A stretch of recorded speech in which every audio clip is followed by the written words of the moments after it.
আমরা যেটি স্পষ্টভাবে বলতে চাই, নর্থ সাউথ বিশ্ববিদ্যালয়ে যে ঘটনাটি ঘটেছে রাত 10টার সময়, সেই সময় বাংলাদেশের ধর্মপাল মুসলমানরা সবাই আসলে নামাজরত অবস্থায় ছিলেন।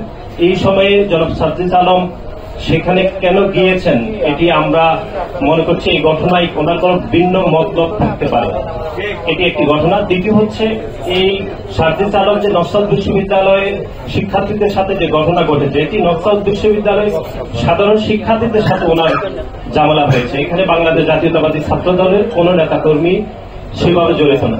যদি নর্থ সাউথ বিশ্ববিদ্যালয়ের সাধারণ শিক্ষার্থীদের মধ্যে বাংলাদেশ জাতীয়তাবাদী ছাত্র দলের কর্মী রয়েছে বলে আমরা আপনাদেরকে দৃশ্যমানভাবে আমরা বলছি, কিন্তু এটি গণমাধ্যমে আমরা দেখেছি যে জনাব সাজ্জিদ আলম ঘটনাটি সাজ্জিদ আলমের সাথে ছাত্র দলের ঝামেলা বলে তিনি এটি ওনার সামাজিক যোগাযোগ মাধ্যমে তিনি স্ট্যাটাস দিয়েছে। আমরা পুনরায় বলছি যে ঘটনাটি নর্থ সাউথ বিশ্ববিদ্যালয়ের সাধারণ শিক্ষার্থীদের সাথে জনাব সাজ্জিদ আলমের সমস্যা হয়েছে, এটির সাথে বাংলাদেশ জাতীয়তাবাদী ছাত্র দলের কোনো সম্পর্ক নেই।